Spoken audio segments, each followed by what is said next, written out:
Red candle इधर तक आती है, अगली रेड कैंडल इसके अंदर ही रहती है और यहां से फिर प्राइसेस ऊपर जाके ब्रेकआउट कर देती हैं ऐसे। अब ये वाला पॉइंट आपका एक वैलिड, जैसे ये हायर लो माना था ना हमने, ये वाला हायर लो नहीं हो सकता। एक वैलिड रिट्रेसमेंट के लिए कम से कम जो बुलिश टॉप पे कैंडल है ना, उसका लो टूटना और 2 सब्सिक्वेंट कैंडल का नीचे आके क्लोजिंग देना बहुत जरूरी होता है एक वैलिड स्ट्रक्चरल की लेवल बनने के लिए। ये मेरा रूल है, हर किसी का स्ट्रक्चर का अपना अपना रूल हो सकता है, कोई बंदा एक कैंडल को मान सकता है, कोई जिसको भी, लेकिन all my students will be using this method in their trading career. आपके लिए कम से कम 2 कैंडल नीचे आना जरूरी है। लाइव चार्ट पे भी अब आपको ये मैं दिखा देता हूं कि इसको चार्ट के ऊपर किस तरह से आप अप्लाई कर रहे होंगे। 2 कैंडल्स का आपके लिए क्यों नीचे आना जरूरी है। देखें, अब ये आपके पास एक अदद रेड कैंडल बनी हुई है, ये वाली,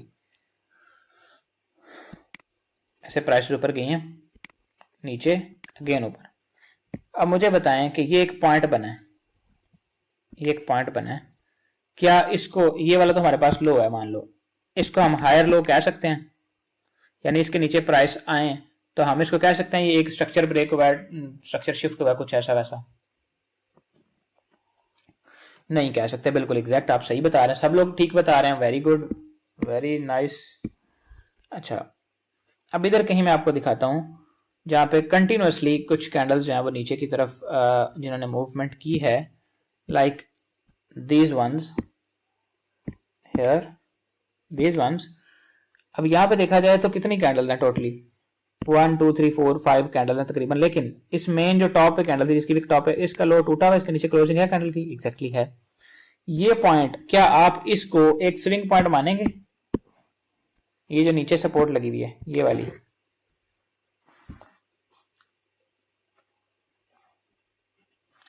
बस ये रूल याद रखना है, प्राइस जब ऊपर जा रही है तो जो टॉप पे बुलिश कैंडल बनी है उसका लो टूट के नीचे कैंडल क्लोज करे, ऐसे नहीं एक रेड कैंडल है वो नीचे आई है, बस ऐसे उसने विक लगाई है, विक लगा के ऊपर भाग गया, ऐसे ऊपर क्लोज कर दिया, तो इसको आप स्विंग पॉइंट मान रहे हो? नो, ये भी सम सिनेरियोज में चल जाता है, 60% इसकी भी आपको एक्यूरेसी मिल सकती है, लेकिन इन द बिगिनिंग आपने हाई एक्यूरेसी की तरफ ही जाना है। ट्रेड्स की आपने क्वांटिटी नहीं बढ़ानी, इस तरह करने से आपको ट्रेड तो ज्यादा मिलेंगे, लेकिन आपको हो सकता है अगर 50 ट्रेड्स किए उनमें से आपको 30 में प्रॉफिट और 20 में ऐसा लो, लेकिन अगर आप उन रूल्स को फॉलो करेंगे तो आपको 90 ट्रेड्स में प्रॉफिट और जस्ट 10 ट्रेड्स में आपके स्टॉप लॉसेस होंगे। अच्छा, ये चीज होगी कि रिट्रेसमेंट कब लेनी है, कितनी हमने रिट्रेसमेंट मानी है, स्विंग पॉइंट हमारा कहां पे होगा, जहां से एक वैलिड रिट्रेसमेंट हुई हो, सब्सिक्वेंटली 2 कैंडल नीचे आएगी। अब बाजू का ऐसे होगा, जैसे मैंने आपको 23% वाला कहा है, 23% वाला कहा है, उसमें देखें बाजू का ऐसे होता है, प्राइस में बहुत बड़ी बड़ी ग्रीन कैंडल ऐसे बना रही हैं, इतनी बड़ी ग्रीन कैंडल बन गई हैं, यहां से भी बड़ी ग्रीन कैंडल थी। अब इसका 23% तो मान लो यहां तक बन जाता है, ये भी चीज बताना जरूरी है ना, 2 कैंडल्स ऐसे आती हैं, 23% से नीचे आके क्लोजिंग कर दी, इस कैंडल की भी विक जो है ना इसके नीचे लगी, यहां से प्राइस दोबारा ऊपर जाती है बुलिश, ठीक है। अब मुझे आप लोग बताएं, क्या ये वाला पॉइंट एक वैलिड स्विंग पॉइंट हो सकता है या नहीं? यस और नो?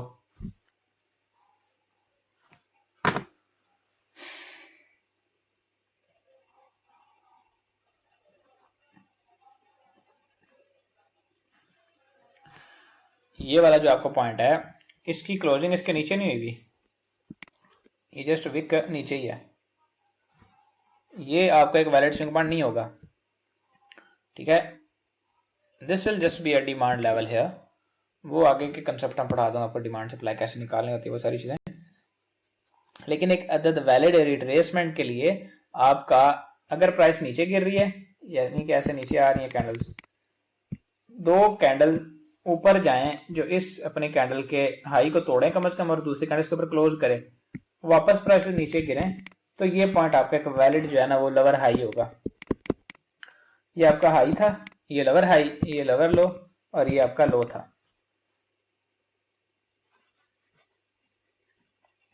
अब जिस वक्त भी कोई हाई या लो टूटता है, यानी कि प्राइसेस ने इस तरह से यहां से मूवमेंट स्टार्ट हुई, ये नीचे आ गई, वहां भी इससे नीचे नहीं, बस जस्ट ये एक वेव है, मान लो हमारे पास एक वेव है, सेल की वेव है, यहां से मार्केट स्टार्ट हुई, यहां तक आ गई, अब यहाँ से ऊपर उठना शुरू होगी, थोड़ी सी ग्रीन कैंडल्स आ गई, इसमें 2-3 आ गई, जितनी भी आ गई नो मैटर, कैंडल्स हम मैटर ही नहीं रखते कि जितनी भी आ गई ओके है।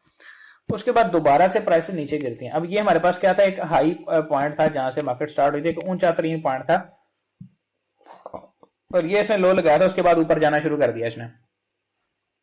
अब जैसे ये नीचे गिरना शुरू करेगी ना, इस लो पॉइंट के नीचे आके 2 कैंडल्स सब्सिक्वेंटली क्लोज करेगी, यानी कि जैसे इस हाई के ऊपर यहां पे एक कैंडल, 2 कैंडल, दूसरी कैंडल देखें प्रीवियस कैंडल की विक से भी ऊपर क्लोज हुई हुई है, ये इस तरह से क्लोज होना जरूरी है, मैटर ज्यादा प्रोबेबिलिटी ज्यादा अच्छा एक्यूरेसी के लिए इस तरह से 2 कैंडल्स क्लोज होना लाजमी है। जैसे ये यहाँ पे 2 कैंडल्स हुई हुई हैं, नंबर 1 दिस, नंबर 2 दिस, यानी एक कैंडल ये मेन ये वाली हुई क्लोज ऊपर, फिर इसने प्रीवियस की विक तोड़ी, फिर क्लोज हुई ऊपर, तो ये इस तरह से जरूरी है। अच्छा अब ये हो गया, आपके पास एक लो पॉइंट है, उसके नीचे आके 2 कैंडल क्लोज करती हैं, तो ये जो कंटिन्यूएशन में एक लो ब्रेक हुआ है ना, इसको आप कहेंगे ब्रेक ऑफ स्ट्रक्चर, यानी स्ट्रक्चर का एक इंपॉर्टेंट पॉइंट था, ये टूट गया, प्राइस ने नीचे को क्लोजिंग कर दी, this will be called break of structure. जैसे यहां पे हमारे पास हुआ है ये एक अदद ब्रेक ऑफ स्ट्रक्चर है, फिर ये यहां पे हुआ है ये एक अदद ब्रेक ऑफ स्ट्रक्चर है। समझ रहे हैं ना कि नहीं समझ रहे?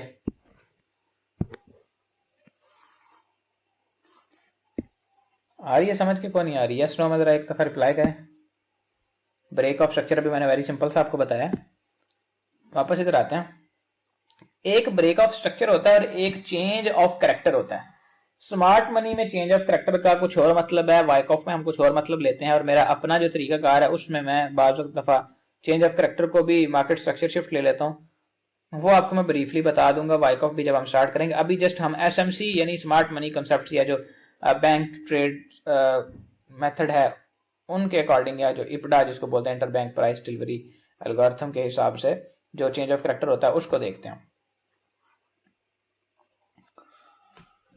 एक का है ब्रेक ऑफ स्ट्रक्चर, एक है चेंज ऑफ कैरेक्टर। आपने देखा कि एक मार्केट है बुलिश, एक मार्केट बुलिश है, पहले ही वो ना इस तरह से ऊपर को जा रही है। अब यहां पे एक हाई लगा था, प्राइस नीचे आ गई थी, ये हाई था, यहां से नीचे आके दोबारा इसने जाके 2 कैंडल इस हाई के ऊपर क्लोज कर दी, यानी उसी डायरेक्शन में जिस डायरेक्शन में वो पहले से जा रही थी, बुलिश थी। ये नीचे का स्विंग पॉइंट था इंपॉर्टेंट जो है, लास्ट हमारे पास जो हायर लो है वो ये पड़ा था, उसको नीचे को इसने नहीं तोड़ा, उससे पहले ही वापस ऊपर वाला पॉइंट अपना तोड़ दिया, एक नया हायर हाई क्रिएट कर दिया ऊपर। तो जहां से ये ऊपर गई थी, जितना नीचे आकर जहां से ऊपर गई थी, ये वाला जो पॉइंट है, अब हमारे पास ये एक हायर लो बन जाएगा, और यहां पे एक अदद हमारे पास हायर हाई चला गया। जब भी उसी डायरेक्शन में जिस डायरेक्शन में पहले से मार्केट चल रही है एक किसी भी स्विंग पॉइंट को, किसी भी इंपॉर्टेंट पॉइंट को ब्रेक करे, तो वो कहलाता है ब्रेक ऑफ स्ट्रक्चर, यानी कंटिन्यूएशन हो रही हो उसी ट्रेंड की। लेकिन जब ट्रेंड रिवर्स हो जाए, यानी कि प्राइस तो ऊपर जा रही है, स्ट्रक्चर शिफ्ट हो जाए, प्राइस इस तरह से इस इंपॉर्टेंट जो हमारे पास ये स्विंग पॉइंट है जो हमारा हायर लो है, इसको मार्केट क्या करे, नीचे को आके ब्रेक कर दे, 2 कैंडल्स क्लोज कर दे, तो ये वाला जो नीचे को स्विंग पॉइंट को ब्रेक किया ना मार्केट ने, इसको कहेंगे चेंज ऑफ कैरेक्टर, CHOCH। यानी जब ट्रेंड स्ट्रक्चर शिफ्ट होता है ना, स्ट्रक्चर रिवर्स होता है, तब चेंज ऑफ कैरेक्टर, और जब स्ट्रक्चर की ही डायरेक्शन में मार्केट मूवमेंट कर रही हो तो उसको ब्रेक ऑफ स्ट्रक्चर कहा जाता है। जैसे यहां पर लिखा हुआ है, you guys can see clearly, break of structure का मतलब है trend continuation, change of character का मतलब है कि ट्रेंड रिवर्सल, यानी ट्रेंड यहां से रिवर्स हो सकता है। समझे कि नहीं समझे?